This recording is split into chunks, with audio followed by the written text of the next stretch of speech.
Good morning. It's Tuesday, May 19th. Here's what we're working on. I'm Simone Gavros reporting live in Waterdown. More Canadian goods have been hit by U.S. tariffs. This time, it's fresh Canadian mushrooms. I'll have more details coming up. Niagara police are investigating a woman's death in St. Catharines as a homicide. Carrier ahead. Over the line comes Newhook. Shooting. Scores! Alex Newhook! And the Canadians advance to the NHL's Eastern Conference Final with a win in overtime.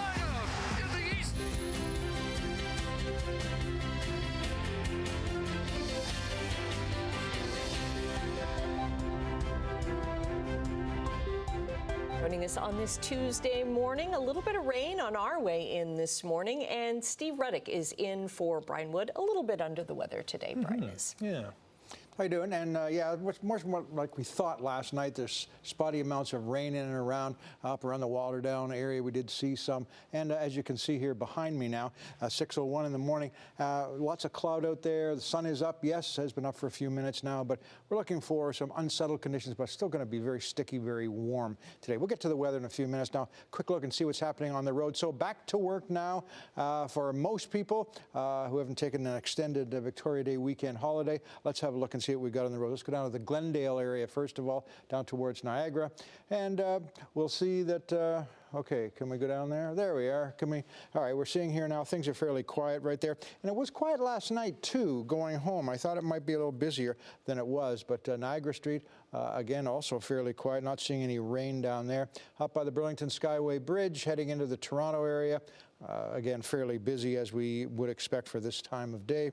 Up to Bronte Road, traffic's moving along okay, but we're seeing a little rain in that area. So again, depending on where you are, conditions are going to change this morning. Ford plant seeing no major problems. As we get to Dundas Street and the 403, looks like things are drying up there just a little bit. And but we can expect to see some showers off and on today here and there. But again, sticky weather is the big story. And looking at the airport up by Pearson Airport, we're seeing traffic start to build up, but still looking in pretty good shape right now. So good start to the day, getting back to work, and a short work week ahead, which is okay. I think we all like that kind of thing. We'll check your weather coming up and more traffic in a few minutes. Thank you, Steve. More Canadian goods have been hit with tariffs from the United States. This time, the tariffs are on fresh Canadian mushrooms. Simone Gavros joins us in Waterdown with more. Good morning. Good morning, Annette. This all stems from an investigation from the U.S. Commerce Department that says the Canadian mushroom producers received unfair government subsidies. Now, the industries here in Canada are pushing back against this report and calling this, quote, deeply flawed. So now, with these countervailing duties in place, mushrooms are going to be facing a 2.84% tariff, with two other companies receiving separate duties.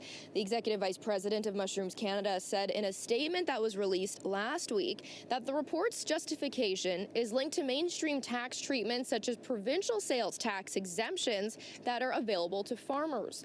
Mushrooms Canada says under U.S. trade law, a subsidy must meet specific legal requirements before it can be countervailed. The organization believes that those requirements have not been met here. Canadian mushroom farmers export almost exclusively to the United States, with many of that product predominantly grown in BC and Ontario. Now, this is still in the preliminary stages right now, but the Canadian mushroom farmers can push back against these countervailing duties under the CUSMA agreement, and that's up for review come July. For now, Rick, back over to you. Thank you, Simone. Niagara police say the death of a woman found in a home Friday is being treated as a homicide. Police say when they arrived at the home, they found an adult female dead inside. An adult male was taken to hospital for treatment of what police say are non-life-threatening injuries. Niagara police are asking anyone with information about what may have happened to call the homicide unit. An early morning fire that we told you about yesterday on Hamilton's East Mountain is considered to be suspicious. It started around 1:30 Monday morning at a house on Mountain Brow Boulevard near Upper Ottawa.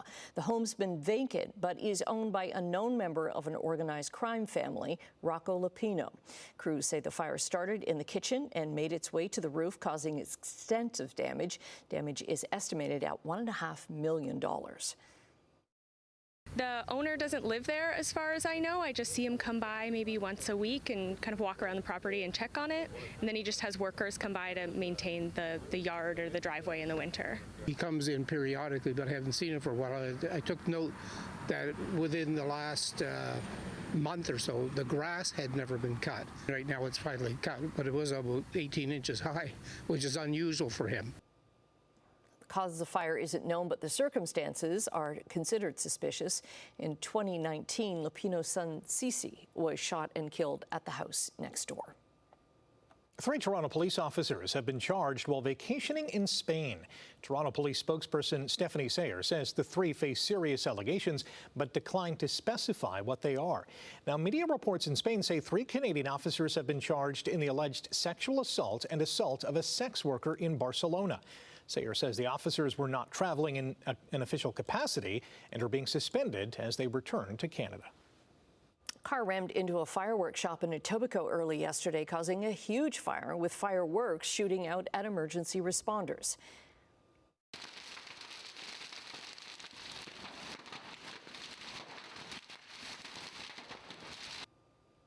Crews were called to the Fat Boy fireworks shop in the adjacent Fat Boys e-vapes just before 1 yesterday on Albion Road and Highway 27 in Etobicoke.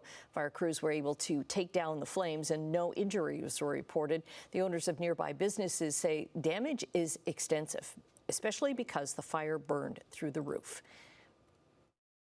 Big loss for all of us. The whole plaza is like now shut down. We can't do any business anymore yet. Police and fire crews are investigating the cause of this fire. A car reportedly rammed through a set of doors and was still in the building. Officials say the driver took off before crews got there. It's not clear what caused the crash. The man whose ideas helped the founding of the Special Olympics has died. Frank Hayden's research found that exercise would be beneficial to people with intellectual disabilities. That research caught the attention of the sister of former U.S. President John F. Kennedy, and the two collaborated to create the first Special Olympic Games in 1968. Hayden was born in Windsor, raised in St. Catharines. He was the director of McMaster's School of Physical Education and Athletics from 1975 to 1981. Dr. Frank J. Hayden Secondary School in Burlington is named in his honor. Hayden died Saturday. He was 96. Women's hockey leagues in the area say they are seeing a spike in registration that started with the establishment of the PWHL and has only grown as the league has, especially now that Hamilton is getting its own team. We're expecting that we're probably going to try and add 2 more teams to the league this season. That's the president of the Stony Creek Sabres Girls Hockey Association. He's also expecting to see new teams pop up across the league as we get closer to hockey season. He says that's in part because the PWHL has such a close association with local minor hockey teams and emphasizes families. The league is expected to announce tomorrow that it is adding a 12th team in San Jose, California. PWHL's Walter Cup final has been a nail-biter, and Game 3 in Ottawa was no different. After overtime wins in Games 1 and 2, Montreal had a chance to hoist the cup last night with a win over the Charge, and the Victoire opened the scoring in the 3rd period. And Haley Skamura picked up a rebound and beat Gwyneth Phillips. Ottawa tied the game just 2 minutes later when Peyton Hemp collared a rebound and beat Anne-Renee Debienne for her first goal of the playoffs. And we are tied at 1. For the first time in this best-of-5 final, OT would not be needed, as Rebecca Leslie scored the winning goal with 55 seconds left to give Ottawa a 2-1 win over Montreal. The Victoire still lead the series 2-1 with Game 4 tomorrow night in Ottawa. Game 7 in Buffalo, where the Sabres and Canadiens look to advance to the NHL's Eastern Conference Final. Montreal jumping out to a 2-0 lead in the first period after Philip Deneau scored his first goal of the playoffs, and Zachary Bolduc added his 3rd of the postseason. The Sabres, however, chipped away at Montreal's lead in the 2nd period when Jordan Greenway found the back of the net, and 6.5 minutes into the 3rd, Rasmus Dahlin beat Jakob Dobisch to even the score at 2. So what better way to settle a Game 7 than by going to overtime? Carrier ahead. Over the line comes Newhook. Shooting. Scores! Alex Newhook! Olé! Olé! Olé! And Montreal is going to play Carolina in the Eastern Conference Final. He did it again. Alex Newhook knocked out Tampa Bay with a Game 7 winner, and he ousted the Sabres with an OT winner in Game 7, his team-leading 7th goal of the playoffs. A 25-year-old Newhook became the 14th player with 2 game-winning goals in Game 7 and joined Boston's Nathan Horton as the only ones to do so in a single postseason. The Habs improved to 17-9 in Game 7s, passing the Bruins for most Game 7 victories, while Buffalo dropped to 1-7 in Game 7, including 1-3 in OT.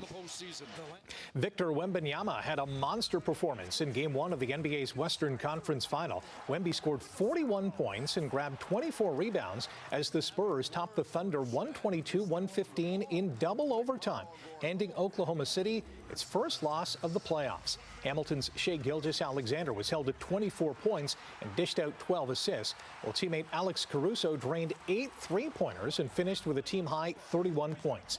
San Antonio has now beaten the Thunder in 5 of their 6 meetings this season. The Blue Jays bullpen let them down in the opening game of their 4-game series in the Bronx. Cody Bellinger and Jazz Chisholm hit 2-run homers off Yariel Rodriguez in the 7th inning as the Yankees rallied past Toronto 7-6 last night. Paul Goldschmidt drove in 2 runs, including a home run on Patrick Corbin's first pitch of the game. Ernie Clement had 4 RBIs for Toronto, highlighted by a 3-run homer, while George Springer hit his first home run since March the 30th. Stampeders and Rough Riders kicked off the CFL preseason in Calgary. The Stamps opened the scoring in the first quarter when Vernon Adams Jr. threw a 70-yard touchdown to Jalen Philpott. Calgary Neville trailed in a 20-15 win over Saskatchewan. The Tiger Cats open their exhibition schedule Saturday when they host the Argos at Hamilton Stadium. Sidney Crosby had 4 assists as Canada dumped Denmark 5-1 to improve to 3-0 at the World Hockey Championship. The Canadians face Norway on Thursday. Okay, let's get back and check your traffic. 12 minutes past 6. Sun is up. Can't really see it for the most part because there's lots of cloud out there. There's some showers off and on. That will kind of be our story today. But humid, sticky weather will be with us until we get into later parts of tonight. But before we get to that, quick look at see what's happening on the roads. Down at the Garden City Skyway, looking east, we are seeing, again, traffic's fairly light. Coming out of Niagara, looking at Millen Road. Well, Millen Road's not reporting right now. Centennial Parkway, making the turn towards the Burlington Skyway Bridge, traffic is fairly light, and it has been for the last little while here. Looking up by the Ford plant, again, traffic's moving along in good shape, seeing varying amounts of wetness on the roads, some recent, some starting to dry up right now. So again, as you head out the door, just be aware that conditions driving will be changing over the next, number of hours. So let's have a look and see what we've got on the weather board. So over the next 24 hours, we're looking on again, off again, showers, slight chance of a thunderstorm because of the warm temperatures, especially today, and it could leak into tomorrow as well. But again, we're looking for humid air. That's going to be our biggest story as low pressure is slowly moving our way. Temperatures right now, so these are usually daytime highs for the most part in Hamilton, Grimsby, and Mississauga, 19, 20. Toronto, right down by the water, 15 degrees, so cooler down by the water. A lot of people did go down by the water, Lake Ontario, Lake Erie yesterday to cool off. Probably a good idea to do that today if you can again. But again, it's going to be a little unsettled with some cloudy periods for the most part and some showers. Sun was up today at 5:52 a.m., down at 8:41 p.m. tonight, normal highs. As I mentioned, 20 degrees. And we might see the sun today, but more likely cloud, rainy conditions than anything else. So ahead of this low is all that warm, moist air from the Gulf of Mexico coming up our way. And as we get into later parts of today, this cold front will slide through. That will cut the humidity. A lot of people will like that. Also cut the temperature and also give us, for the next 4 days or so, cooler conditions, maybe by 4 or 5 degrees than normal. But as we get into Sunday, we'll be looking for, again, things to heat up again. 30 is our expected high today, feeling like 35. UV very high, or 9. 40 to 70 kilometer-an-hour winds, much like yesterday, and some afternoon rain coming. For tonight, quick look at that, 10 degrees, so cooler, better for sleeping. You can open the windows again, but we could see some showers or maybe a thunderstorm. We'll look at the extended forecast coming up in a few minutes, but now that's it. Okay, thanks very much. After the break, with the latest inflation numbers due out this morning, economists suggest it could hit a 3-year high. In overseas markets this morning, the Canadian dollar is trading at 72.7 cents US, down just a bit. Gold has dropped $12 an ounce, and oil is down $1.16, but it's still above $103 a barrel. In midday trading in Europe, London, Frankfurt, and Paris are all up at this hour. On the Asian markets, Tokyo lost ground while Hong Kong and Shanghai posted gains. TSX reopens today after the long weekend. In yesterday's trading, the Dow was up while the Nasdaq lost ground. April's inflation numbers are due out this morning, and economists warn inflation that month could top 3% for the first time in 3 years. They're blaming the ongoing war with Iran and its impact on gas and other energy prices. That impact is having experts redraw their inflation forecasts for the entire next year. The price increase in fuel is driving all aspects of inflation higher, including at the grocery store and at retail stores as well.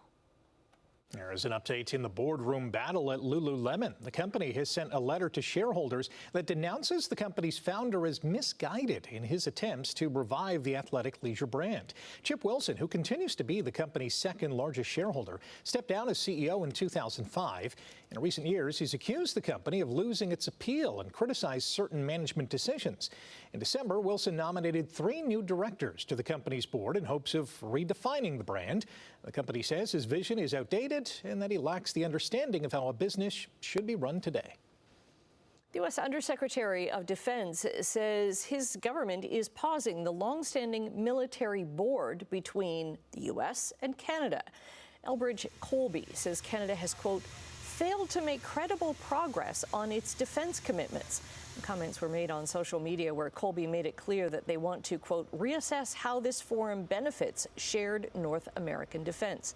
The board, military board, was established in 1940. It's an advisory forum for U.S.-Canada bilateral defense cooperation. Now, former Conservative leader Erin O'Toole says the move is profoundly misguided. In another post on social media, O'Toole says Canada has been and always will be an ally that shares values of liberty. Prime Minister Mark Carney has significantly increased Canada's defense spending, surpassing NATO targets.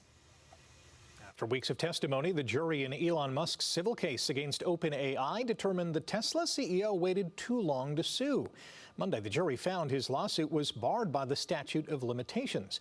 Musk has sued OpenAI and its leaders, including CEO Sam Altman, alleging Altman deceived him when OpenAI became a for-profit business after originally billing itself as a nonprofit. Musk had helped create the fund and fund OpenAI back in 2015, but Altman claims Musk wanted total control of the company. Musk eventually left in 2018.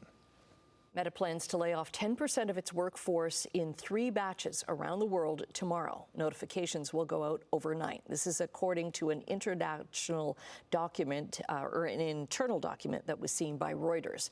In the document, the Facebook owner's head of human resources has also told employees that many leaders will announce organizational changes in coordination with the layoffs. As part of that, Meta plans to move 7,000 employees to new initiatives related to AI workflows and to eliminate several managers' roles.